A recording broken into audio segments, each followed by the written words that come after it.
travelers, it's Jenny from Repeatabl. This is part 2 of how to create a system when you travel.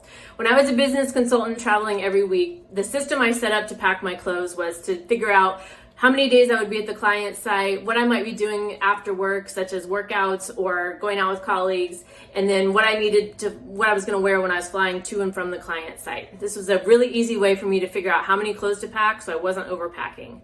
The problem I had was with my skincare products because nothing on the market was working for me. So I spent a lot of time each week figuring out, did I have everything? And it caused me a lot of stress.